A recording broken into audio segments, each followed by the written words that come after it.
Ini ada kabar untuk para masyarakat yang tinggal di Rusunawa. Jadi memang seperti yang kita ketahui, pemerintah ini akan melaksanakan pemberdayaan kepada masyarakat. Program pemberdayaan yang ini seperti yang kita ketahui menjadi salah satu kewajiban yang diamanahkan untuk semua masyarakat agar masyarakat yang terutama adalah warga relokasi bisa mempunyai keterampilan baru dan juga peluang baru sehingga diharapkan ini bisa bermanfaat bagi diri sendiri maupun juga orang-orang yang ada di sekitarnya. Kita akan membahas lebih dalam selama kurang lebih 1 jam ke depan nanti bersama tamu-tamu saya dari Dinas Perumahan dan Kawasan Permukiman Provinsi DKI Jakarta. Yang pertama sudah hadir di studio Sonora Jakarta pada pagi ini Kepala UPRS 7, Kepala Unit Pengelola Rumah Susun 7, Bapak Dr. Andes Ageng Darmintono MSI. Pak Ageng, selamat pagi. Selamat pagi, sahabat Sonora dimanapun berada. Kabar sehat Pak Ageng? Alhamdulillah. Penghujung tahun ini banyak sekali program-program yang harus dikebut supaya masyarakat pun ketika menyambut awal tahun nanti dengan keadaan yang siap juga gitu ya, Pak ya. Dan sekaligus mempersiapkan untuk rencana kegiatan atau rencana aksi di tahun 2025. Hadir juga pada pagi hari ini di studio Sonora Jakarta Kepala UPRS 2 Bapak Bahrudin SIP MSI. Pak Bahrudin, selamat pagi. Selamat pagi sahabat Sonora. Kabar sehat juga Pak Bahrudin? Alhamdulillah sehat walafiat. Luar biasa, alhamdulillah. Ini kita nanti bersama Pak Ageng, bersama Pak Bahrudin akan menyampaikan, akan membahas kepada semua sahabat Sonora. Ini saya awali dari pertanyaan yang paling basic dulu. Ini nanti bisa disampaikan kepada sahabat Sonora. Apa yang dimaksud dengan pemberdayaan masyarakat khususnya di Rusunawa DKI Jakarta ini? Pemberdayaan masyarakat yang seperti apa yang akan dihadirkan kepada masyarakat? Monggo, silakan. Ya, baik sahabat Sonora dimanapun berada. Jadi pemerintah Provinsi DKI Jakarta melalui Dinas Perumahan Rakyat dan Kawasan Permukiman melakukan serangkaian kegiatan pemberdayaan di Rusunawa di 44 lokasi yang ada di 8 UPRS di 5 wilayah yang ada. Dan ini sudah berjalan hampir 10 tahun. Dan kegiatan pemberdayaan ini memang melibatkan tidak hanya unsur pemerintah, tapi juga unsur swasta dan tentunya masyarakat, dan satu pilar lagi yaitu NGO. Nah, kegiatan ini tentunya dalam rangka untuk ini sebagai sebuah gerakan mengajak masyarakat yang tinggal di Rusunawa ini untuk kembali mandiri, produktif, dan tentunya pada akhirnya adalah nanti akan menjadi masyarakat yang tangguh dan resilient serta produktif. Iya, sampai saat ini memang kami sudah banyak hasil yang diharapkan ya, karena sudah ada juga misalnya yang sudah kami bekerja sama dengan SKPD terkait. Dalam hal ini tentunya pemerintah Provinsi DKI Jakarta ada kolaborasi dengan Dinas PPK UKM, Dinas Tenaga Kerja, kemudian Dinas Pariwisata, Dinas Kebudayaan, dan semuanya itu sudah banyak talenta-talenta para penggiat, para pengusaha yang sudah kemudian kembali lagi masuk ke zona nyaman berikutnya, ke equilibrium baru, menjadi pengusaha. Bahkan ada yang sudah lolos untuk kurasi di Jakpreneur, di Tamrin 10 dan seterusnya. Itu adalah salah satunya berasal dari warga Rusunawa. Alasan kenapa kemudian UPRS 2 ini mempunyai program pemberdayaan? Apakah ini memang merupakan tupoksi dari pengelola Rusunawa atau karena sebuah kepedulian kepada masyarakat? Baik, makasih. Di UPRS 2 kaitan dengan pemberdayaan masyarakat, dan di sini adalah kewajiban, karena kewajiban ini adalah amanah dari Pergub 57 tahun 2022 terkait dengan struktur organisasi tata kerja Dinas Perumahan. Dan di situ ada tugas pokok dan fungsi dari UPRS, yaitu memfasilitasi pemberdayaan masyarakat. Dan tentunya ini harus kita lakukan kaitan dengan amanah tersebut. Maka kami bersama teman-teman dari UPRS 1 sampai dengan UPRS 8, kita ingin memberdayakan masyarakat. Di sisi lain ini hanya sebagai tusi. Nanti ke depannya kita berharap kepada pemerintah untuk dilakukan suatu perubahan atau penambahan nomenklatur dari pemberdayaan tersebut. Kita berharap tidak lagi menjadi melekat di dalam tusi, tetapi melekat di dalam nomenklatur, yaitu menjadi Kasatpel Pemberdayaan Masyarakat, biar ini fokus dengan pemberdayaan masyarakat. Yang saat ini kita lakukan adalah tusi tersebut melekat kepada Kasatpel Pelayanan. target ke depannya seperti itu Iya. ya. Baik. Nah, ini juga menarik sekali karena program pemberdayaan ini memang akan difokuskan kepada masyarakat dan ini juga menjadi sebuah bentuk kepedulian.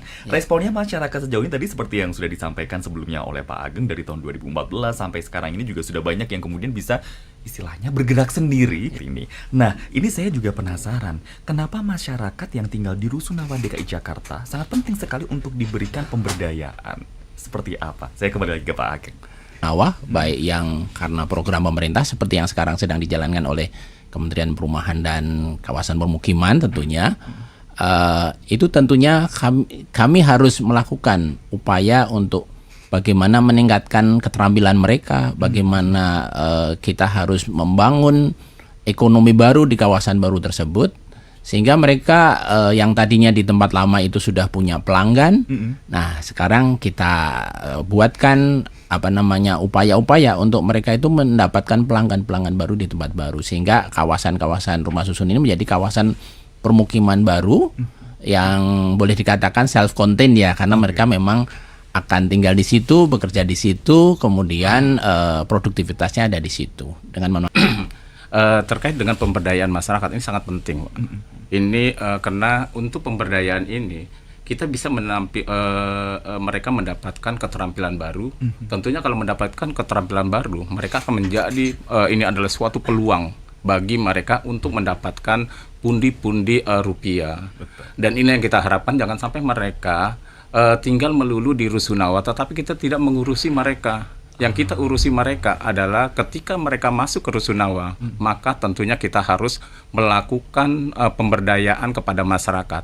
Kalau teman pengelola UPRS adalah membangun manusianya, biar mereka dapat meningkatkan kesejahteraannya. Disitulah nanti ketika mereka meningkatkan kesejahteraan masyarakatnya, mereka maka bisa menaikkan statusnya menjadi housing karir. Dan inilah harapan kami. Dan masyarakat sangat luar biasa antusiasnya kaitan dengan pemberdayaan masyarakat. Di UPRS 2 kita meningkatkan pemberdayaan, ada yang namanya beberapa destinasi yang kita buat. Karena arah kita ke depannya ini adalah menuju menjadi desa wisata Marunda, dan kebetulan alhamdulillah dari Wali Kota Jakarta Utara sudah menetapkan di bulan November kita menjadi desa wisata. Dan tentunya desa wisata Marunda ini karena pintu gerbangnya ada di Rusunawa Marunda, maka yang harus kita siapkan adalah destinasi. Destinasi sebagai edukasinya wisata Marunda.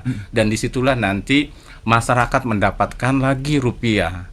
Dan ini antusias sekali masyarakat warga Marunda kaitan dengan pemberdayaan yang kita lakukan. Kemarin juga kita melakukan beberapa event. Pertama yang kita lakukan di bulan Oktober, kita lakukan membuka festival batik dan budaya Betawi.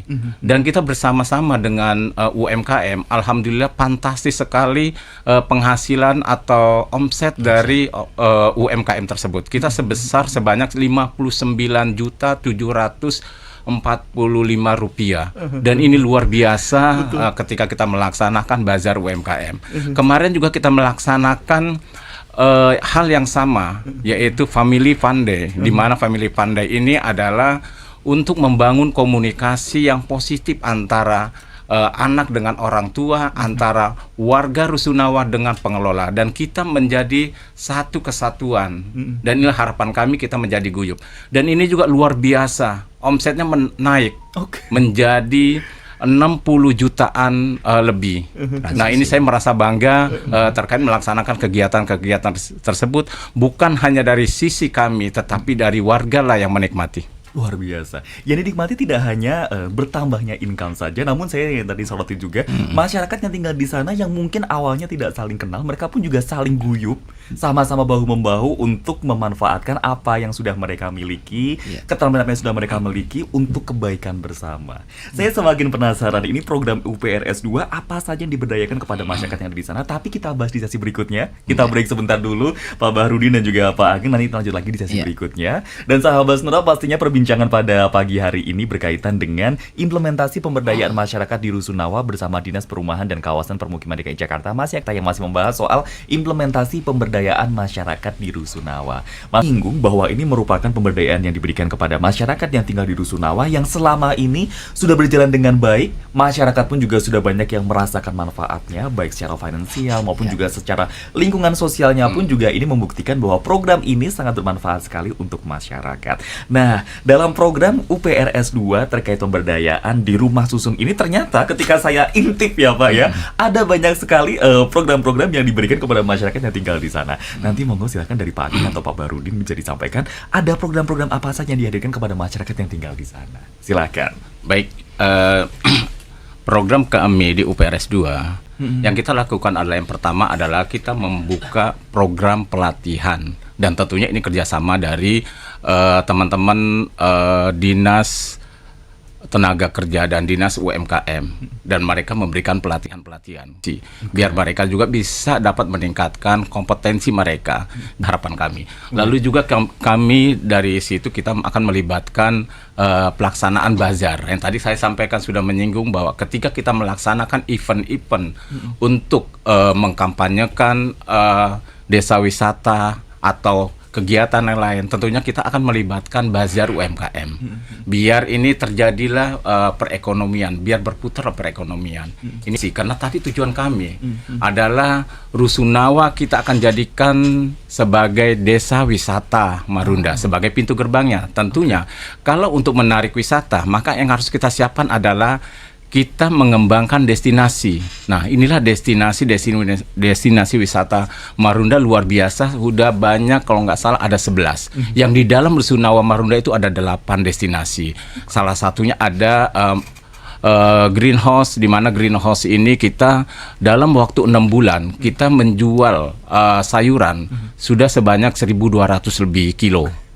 Dan ini kita jual kepada pasar modern. Lalu juga kita akan mengusulkan kepada pemerintah yang tadi saya menyiapkan industri anyaman perumahan. Kemarin kita lakukan pelatihan anyaman. Dan ini menarik sekali karena kemarin pada saat diberikan pelatihan anyaman, animo masyarakat luar biasa. Juga nanti akan disaring lagi karena kita mencari kualitasnya.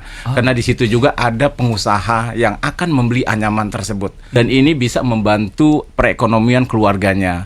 Kalau sudah bisa membantu perekonomian keluarganya, berarti mereka taat kepada memenuhi kewajiban-kewajibannya itu membayar Rusunawa. Artinya ketika itu dinyatakan berhasil, ketika mereka mendapatkan predikat sebagai masyarakat yang berprestasi tadi, program ini berjalan dengan baik dan tepat gitu ya. Namun ini juga pastinya dari pemerintah sendiri tidak hanya bergerak sendiri, namun juga melibatkan masyarakat juga. Nah, bagaimana cara melibatkan masyarakat dalam program pemberdayaan di Rusunawa ini, Bapak?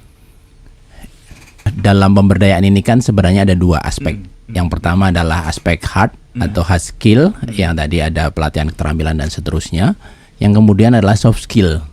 Nah, soft skill inilah yang tentunya tadi bagaimana kita bisa mengajak, ayo kita bersama-sama bersama dengan para stakeholder yang ada gitu. Nah, tentunya kami di tahun 2025 ini sudah punya proyek inisiatif yang menyangkut kaitannya baik soft skill maupun hard skill. Untuk soft skill sendiri tentunya kami sedang mapping untuk kaitannya dengan penelusuran minat dan bakat. Ya, karena bagaimanapun kegiatan-kegiatan pemberdayaan itu bukan top down sifatnya, tapi sebagai sebuah gerakan. Dari bawah adalah keinginan masyarakat, kemudian dari atas adalah program-program yang tentunya bisa bersinergi dengan kalangan swasta tentunya, dan juga NGO yang membantu kami, yang mendampingi kami. Jadi memang pendampingannya itu akan boleh dikatakan itu akan terus menerus. Yang sudah ada proyek inisiatif yang sudah berjalan itu seperti misalnya ada Kampung Sakinah. Kampung Sakinah ini kan memberikan edukasi, kami bekerja sama dengan Kementerian Agama, itu memberikan konsultasi kepada keluarga. Nah, ini ajakan itu dimulai dari sana. Kita ajak, kita gandeng dengan ekonomi kreatif, dengan ada kredit yang fasilitas pembiayaan yang difasilitasi oleh kementerian, sehingga itu mengurangi beban pengeluaran masyarakat. Karena kalau mereka minjamnya dari istilahnya fasilitas fintech yang tidak dengan bunga tinggi, tentunya itu akan memberatkan mereka. Kemudian juga rencananya kami karena memang kami punya salah satu lokasi yang cukup prime di pinggir jalan, kami akan buat semacam gerai dan workshop. Sehingga nantinya itu kalau sekarang kan yang suka itu kawasan yang memang hive ya, untuk nanti bisa kita viralkan. Di sana ibu-ibunya berkumpul untuk menghasilkan produk-produk produktif dari tali kur, tali makrame, anyaman, kemudian jahit, kemudian juga bordir dan seterusnya, dan juga kuliner. Dan juga kegiatan-kegiatan digital marketing juga kami galakkan dengan Kementerian Pendidikan juga. Tadi sudah disampaikan pelatihan-pelatihan yang disampaikan ada banyak sekali ternyata ya program-programnya, di antaranya ini fokusnya untuk yang kedepannya bisa terlibat dalam bazar UMKM, kemudian event, bahkan di sini pun juga ada harapannya bisa menjadi destinasi wisata yang sekarang sudah banyak yang jalan, namun kedepannya semakin terkenal lagi, dan artinya ini juga sudah ada program-program yang sudah berjalan. Nah, program-program yang sudah berjalan sampai di penghujung tahun 2024 ini ada apa saja? Silahkan. Iya, baik. Jadi dalam pemberdayaan ini memang tidak hanya aspek ekonomi, tapi juga ada aspek pendidikan. Nah, kebetulan tanggal 5 besok, 5 Desember ini, kami akan melepas kurang lebih 15 siswa PKBM, Pusat Kegiatan Belajar Masyarakat, paket A, B, dan C. Ini ada di UPRS 8. Banyak yang sudah berhasil, ada yang sudah bekerja di sektor pemerintah, ada yang juga di sektor swasta. Karena ini sudah hampir tahun ke-7. Kemudian juga batik, ini beliau kebetulan di Marunda, Pak Barudin ini ada batik Marunda yang cukup terkenal. Mau ditambahkan Bapak, silahkan. Termasuk tadi ada batik Marundanya, menarik sekali nih Pak. Berarti artinya masyarakat memang sangat kreatif dari pelatihan-pelatihan yang sudah diberikan.